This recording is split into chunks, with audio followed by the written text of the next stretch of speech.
Now, Saturn is anxious for different reasons. Saturn and Capricorn in the 10th house, like Scorpio, are strong. It's very strong. That's the sign of backbone and tremendous ability to grit your teeth and go on.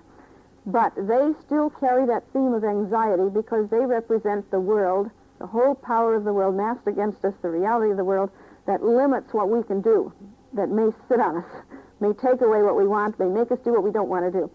And so there is this quality of, I'm just not sure what the world's going to do to me, wherever Saturn and the 10th house and Capricorn are involved. Because this is the things that are consequences of the past, that it's too late maybe to do anything about it. It's going to happen. They're time that we can't control. And they're the whole reality of the universe, the whole law of the universe. And you wanted to lecture on karma, that's karma. And Saturn is where we feel karma the most because it represents the things that are outside our control. And we have to live with this and cooperate with it, live under it. We can't get on top. So the 10th house and Saturn, and I consider the midheaven, the Saturn point in the chart, just like another Saturn, just as I consider the ascendant like another Mars in the chart. And so these are our contact with the law on all levels, including karmic law, consequences of the past. We have to cope with, work with, be subject to, and cooperate with. And if we are using the law intelligently, cooperatively, there's no problem. Again, it's only if we're bucking it, if we're resisting it. And that doesn't necessarily mean criminality by any means. This includes natural law. If we are pushing too hard, trying to do too much, not eating right, not getting enough sleep, not getting enough exercise, we're subject to the consequences of natural law.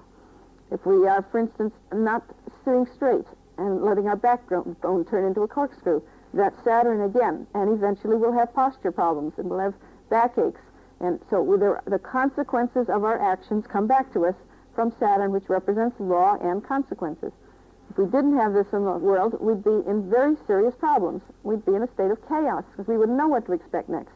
If we couldn't count on there being order in the universe so that whatever we do is going to have a natural consequence, we can know that, we can plan on it, we can do the things that we want to that will bring the consequences we want. And the more we know about the law, the more harmoniously and comfortably we can live with it. So in the chart, as a general rule, Saturn will tell you where you have some kind of learning to do in connection with reality, where you have to learn to face reality and to work with it and not to put your own will on it. If you have a conflict aspect between, for instance, the 1st house and the 10th house, or Mars and Saturn, that's an indication that your will is challenging reality and it's going to get stepped on one way or another. It's going to get put down because the law is bigger than we are. So we have to pay attention to where we have our negative Saturn aspects of any kind and watch out that we aren't overreaching. This may be for the best, our most idealistic goals in the world, but we still may be taking on more than is really ours, trying to carry things that are not our responsibility, pushing too hard, and in trouble in one way or another as a result of this. So learning to be realistic, to do what we should do, but not more, is the big lesson connected with Saturn. It tells you what you have to do and what you can't do. And that if you learn that, you won't have any problems with Saturn. Now, I think also that the south nodes will give you additional clues to what we will call karmic because we feel it as pressure.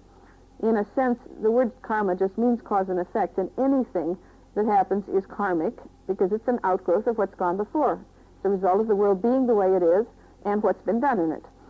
So everything in the chart is karmic, but the word has kind of gotten associated with the areas where we feel this as pressure. And that usually comes through Saturn, 10th house planets, and the ruler of the 10th, and the south node. And I think it includes the south nodes of all the planets, which we're starting to work with now, the geocentric south nodes. But especially the south node of the moon, you usually learn your lessons in that area through close relationships in one way or another. Because it's in the close relationships that you get the emotional impact, the things that hit you in your dependency needs, your security needs.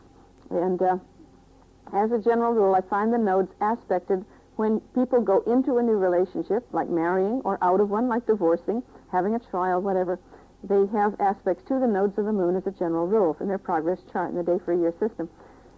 So I see these as kind of pressure points in the chart, and keys to where we feel that our freedom is being infringed a little, that we're being pushed by life to learn something. But if we learn it, if we work with it, and then it becomes a very comfortable and natural and easy outflow. And theoretically, where your south node of the moon is, you have first something to learn and then something to give.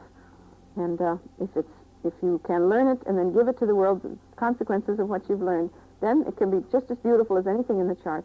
But where there are negative aspects, that's a warning. You know, in that area of life, there's a tension thing that you need to work on.